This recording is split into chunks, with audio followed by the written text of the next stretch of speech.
What's up chaps, I'm MagicalMike, and while I could speculate for an extended period on the upcoming feature pack, which is now tomorrow because I've left this video so late, I'm going to try and condense the info instead.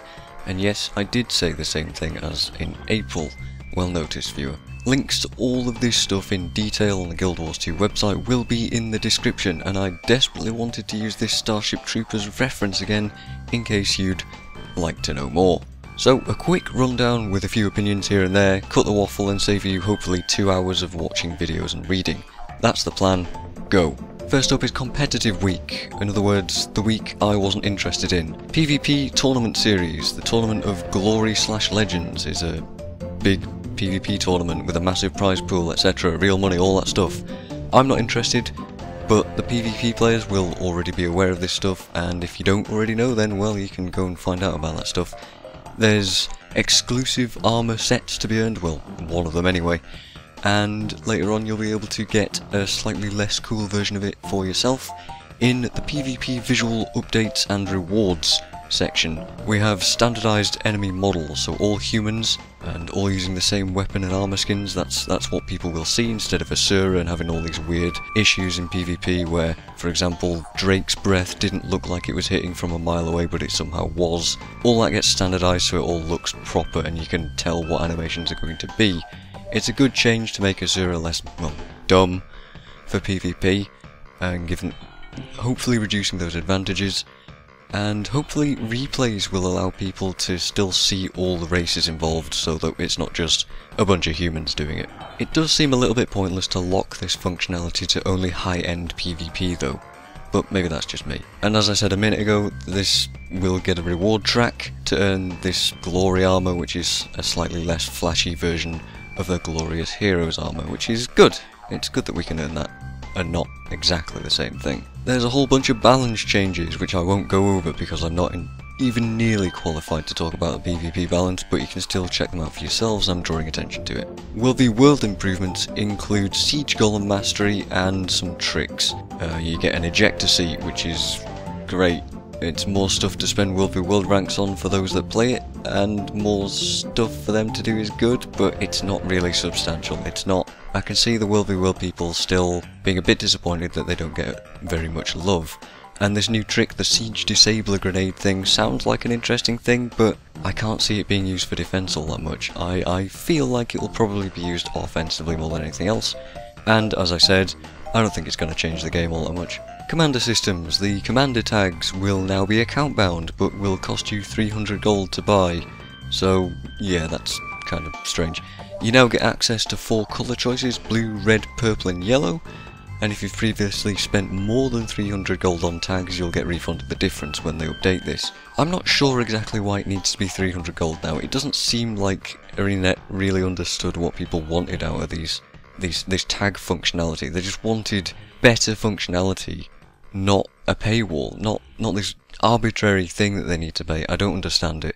They're not supposed to be a status symbol, but more and more they are seen as such, and yes, I bought one just because, well, I don't want to spend 300 gold on one later on. So perhaps I am also a hypocrite, but I don't know, I can't see myself really even using it. Even in the World v World Autumn/Fall tournament of this year, it's going to be a 4-week long duration tournament instead of however many months it was before, and it should hopefully make for more intense matchups. There's no lockout periods for transfers, which is maybe a money grab from ArenaNet, but I don't know. I don't want to be too quick to call them out on that.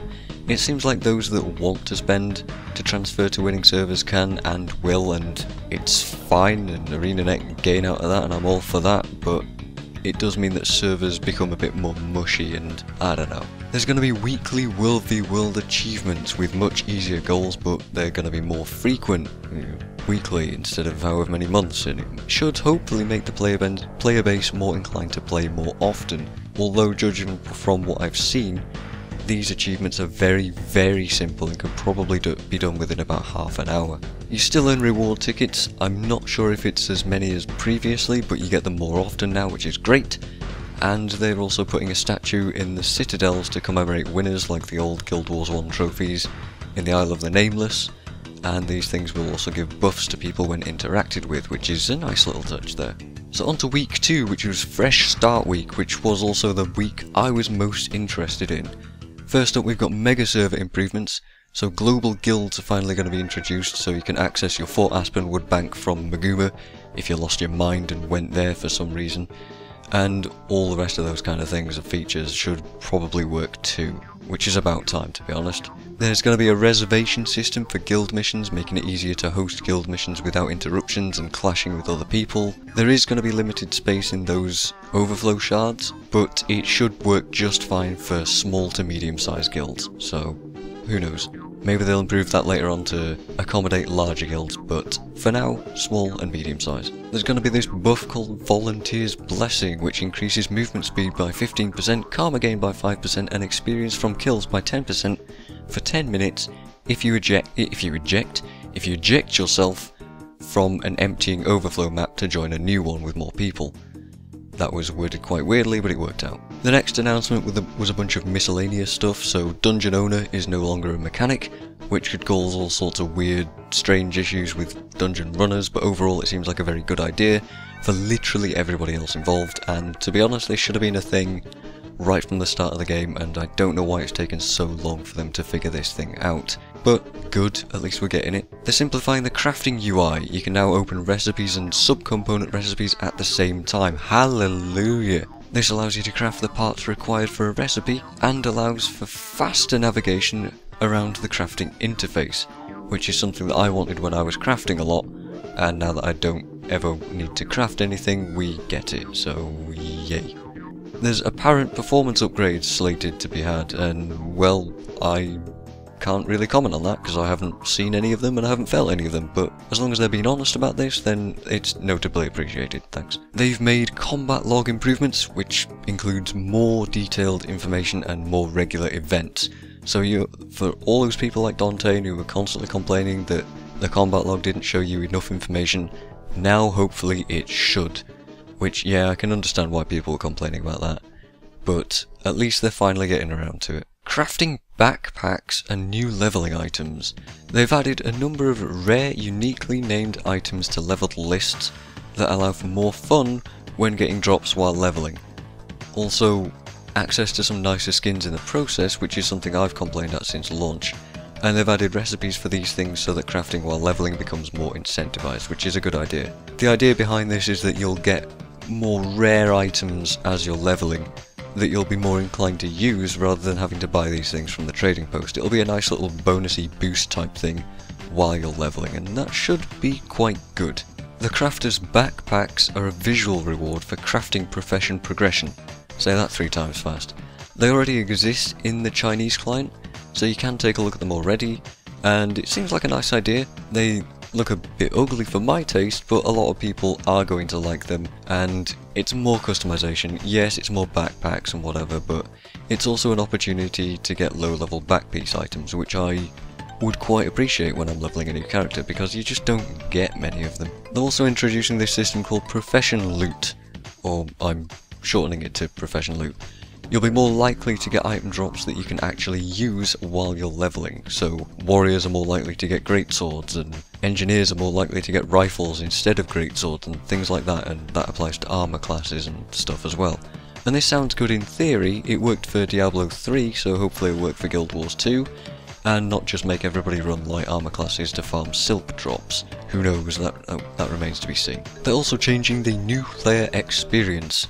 They're adding a clear sense of direction, or trying to, so they're adding more obvious pointers on screen to help direct new and veteran players alike.